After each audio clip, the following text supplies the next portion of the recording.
Hey everyone, how's it going? I'm going to introduce you to Amazon Private Label. Now, you might have heard this term thrown around a number of times on YouTube, TikTok, Discord, wherever. For me in particular, I see it a lot on Reddit, and it tends to be on questions about beginning Amazon, and people recommend private label straight away.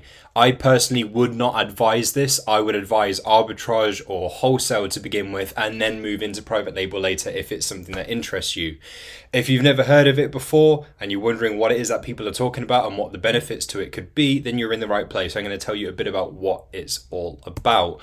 So what is private label? So Amazon private label products are items made by a third-party manufacturer but sold under your own brand name. This means that as the seller, you control the branding, the design, the packaging and marketing of the product while the manufacturer handles production. So you are essentially creating a product that you are going to use Amazon's platform to sell that item on. And part of the benefit to that right away is the fact that you are using Amazon to sell your product. And obviously everyone knows what Amazon is. So you're already off to a good head start rather than trying to launch something completely on your own. And you've got to build your own website and sell it on that website and rely on people and hoping that they will find your website. So you're already off to a bit of a head start by using Amazon. Examples include generic products with your brand label, custom products with unique features, exclusive products that only your brand sells. Private labeling on Amazon can take time to build brand recognition, but it offers a strong path for long-term growth, because if you are able to crack it, no one else can sell your item. It's completely and uniquely yours, and if it does really well, it will snowball and snowball and snowball, and it won't be affected by really any external factors, apart from, of course, as long as you can keep producing that item. So just a random example, this is a generic white mug with something printed on it, and by Matco. Obviously this doesn't actually exist, but this is just an example for you. So this is where we have got a generic item and, as I say, put something on it to make it our own product. I'm sure something like this already exists, to be fair. I mean, every manner of mug kind of exists, so I wouldn't recommend going down the mug route unless you find something truly unique that people love, in which case by all means. So advantages of selling private label products on Amazon: obviously increased credibility. Selling under a private label lets you leverage popular products while building your own brand's trust and authority. Higher profit margins. Private label products are usually more cost effective to produce, allowing for better profit margins. Enhanced exposure. As I already talked about, Amazon often boosts visibility for private label products, helping your listings reach more buyers. Just going back to the cost effectiveness, again, if you can find a generic thing that you're going to put whatever it is on, I mean, you might not go down that specific private label route, but just as an example of how cost effective it is, it might be a shirt, it might be a mug, it might be, I don't know, a candle holder, I don't know. You can usually find these things relatively cheap, and you can get them in bulk. I mean, you've probably seen a number of places that you can do that already. I mean, I know that you can do things like that from obviously all manner of wholesalers, manufacturers and so forth. I mean, I've even seen things like that on Shein. So there's a lot of cost-effective options out there. Customization options: stand out by tailoring your products to customer preferences, adding unique features or branding elements. So something to consider as well with the item that you create, for example, if it's a shirt, offering different colors and things like that, different styles of whatever it is that you're putting on that shirt, whatever it is. How to get started. So number one, you need to choose your products. Research is essential, and I'm going to underline that, to finding the right products for your catalogue. When selecting products to private label, focus on items that you believe in and that have the potential to become best sellers. Start by listing products related to activities, services or categories you're interested in. Begin with a broad list, then narrow it down to products that make the most sense for your brand. Consider popular options. Good categories for private labeling include household items, groceries and electronics. As you choose, keep these factors in mind. Opt for small, lightweight items like supplements or cosmetics to save on shipping and fulfillment costs. Look for simple, easy to sell products without complex customer service needs. Avoid seasonal items when starting out to ensure a consistent demand. If you find something that does well only around Christmas time, it's going to be hard the remainder of the year.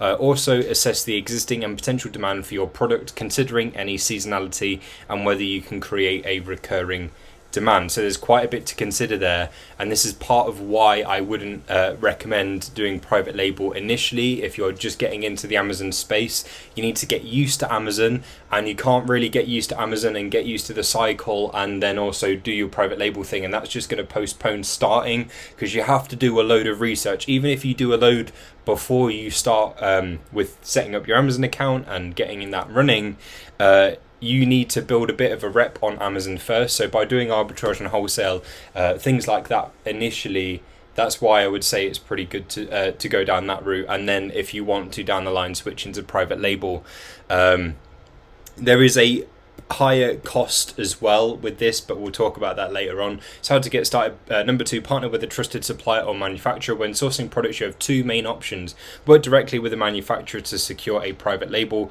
or order individual products from sites like AliExpress without manufacturer interaction. I recommend working directly with the manufacturer for better consistency and control. Be sure to compare suppliers and negotiate prices. Requesting a sample that might not be free is often worth it to ensure quality and avoid negative reviews. Your supplier is key to your success, so while cost is important, it shouldn't be the only factor. Consider labor and material expenses along with currency fluctuations if sourcing from overseas. Focus on experienced suppliers with a strong track record in similar products. Build rapport by connecting with your supplier, ideally through a phone call or a site visit if you can, to understand their processes. Balance quality and cost carefully to avoid low quality products. Also ask about minimum order quantities and the quality assurance process to reduce the chance of defects or issues. Now again, working with a supplier manufacturer, if you've just come out of nowhere and say, hey, do you want to work with me, chances are they're going to say no. So if you've already done something prior, so like if you've done arbitrage, if you've done wholesale, if you maybe you've been doing other business bits, maybe you've got other things going on, anything that you can put into your portfolio is going to make for a strong case for working with a supplier manufacturer. Number 3, choose your brand's logo, product design and packaging. A big advantage of private labeling on Amazon is exclusive buy box ownership for your unique product and brand. While you may face indirect competitors, no one else will offer your exact product with your brand's unique packaging, features or added benefits. You can file an IP claim against them instead of being the one that has that happen to you potentially when a brand goes, no one else is selling our thing. You can now start dishing those bits out. Obviously, if anyone tried to copy your exact product and join your listing and whatnot. Beyond the physical aspects like product and packaging, differentiate your brand with a strong value proposition and an engaging brand story to boost awareness and customer loyalty. So this is where it's going to differ a bit from arbitrage and wholesale, because instead of reselling existing products that everyone already knows about, therefore you don't really have to do much in the way of advertising or marketing, you will have to get into advertising and marketing. You'll have to look at Amazon ads, you might want to look at ads elsewhere. You will probably need some strong social media game as well to help push your product out there. There's going to be a bit more that you have to do than if you were doing arbitrage or wholesale. Incorporate distinctive colors, fonts and design elements in your logo and packaging to attract potential buyers and maintain a consistent look across future products. Keep your target audience in mind, ensuring your branding and design choices resonate with them.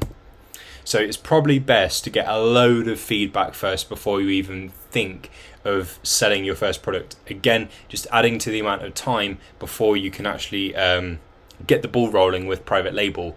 Request product samples for quality control. Once your product is developed, request samples from your supplier to confirm the quality and specifications, ensuring that they meet them. Share prototypes and packaging with target customers or focus groups to gather feedback. As I say, this input can help you make any necessary adjustments before placing your first large order, ensuring your product resonates well with buyers. You don't want to go investing a load without knowing it's going to work. Choose your Amazon fulfillment strategy. Before you make your first sale, decide how you will fulfill orders. You can manage fulfillment yourself, use an outside service to package and ship, or just do it via FBA. So do you want to do that yourself? Do you want Amazon to do it? It's completely your choice, and that's again is the benefit to using Amazon rather than going it on your lonesome. You've got the choice of FBA as well. Do your products require special handling? Are they sensitive to temperature changes? Is having the Amazon Prime badge important for your products? Can you handle customer service and returns, or would you prefer Amazon handle that? Each fulfillment method has unique advantages, so align your choice with your business size, product type, and growth goals. I've done other videos about FBA versus FBM before, so please check those out if you are unsure. Create your Amazon listing. So once you've chosen your products, it's time to create your Amazon listing. Start by researching keywords for your title and description. It's important that you get these keywords right, or your product is going to just disappear into the void. Gather high quality images of your product. So if you can take professional photos, that's good. I mean, now that we've obviously got AI tools to help us, things like backgrounds and that you don't have to worry about too much, because AI can help with that, or to touch it up a little bit. There's all manner of good things that AI can do for product images. Craft a compelling listing title. If you're unsure, look at competitors to identify what works and where you can stand out.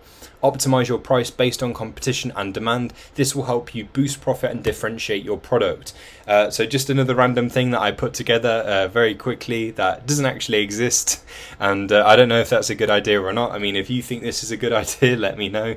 It's called the plunge brush. So ever wanted to plunge a troublesome toilet whilst cleaning it at the same time? Tired of doing the two jobs separately? There you go, grab yourself a plunge brush. You can plunge the toilet and twirl it around at the same time to clean the inner bowl. I don't know if that would actually, again, I don't know if that would actually work or if that's a good idea, but it was the first thing that came to mind when I had to think of an invention to talk about in this video. So let me know what you think to the plunge brush. Final thoughts. Build your brand identity. Branded products offer a higher chance of success compared to generic items.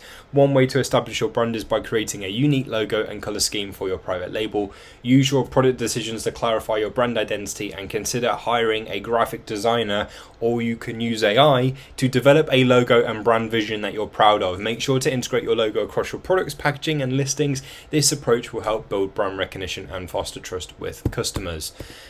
Focus on your Amazon selling and optimization strategy. As a private label seller, your strategy for selling and optimizing your products on Amazon becomes even more crucial. PL products require significant time, research, effort, and financial investment. However, by staying hands-on and involved throughout the entire process, you can boost your margins and generate consistent, incremental revenue on Amazon. As I say, this is definitely something I'd recommend for down the line. When you've built up your finances, when you put back into your business, you understand how Amazon works, so you're not going to put all this effort into launching your product and then Amazon coming to you with a load of questions or maybe a load of problems or whatever that you don't quite know how to solve because you're not used to the Amazon system and how everything's going to work. And of course, building up your rep on Amazon is a great thing, like feedback and so forth, account health. It's all useful and will get you off to a super fire head start once you begin your private label journey down the line. So as a beginner, I wouldn't recommend it, but if you are looking into it, if you're at that point down the line where you're ready for something new, this could be it. It might be wholesale, it might be you're switching from retail arbitrage to online, I don't know. But if you're looking down the private label route, that's a bit about what it's all about, and hopefully that's helped you. Thanks for watching.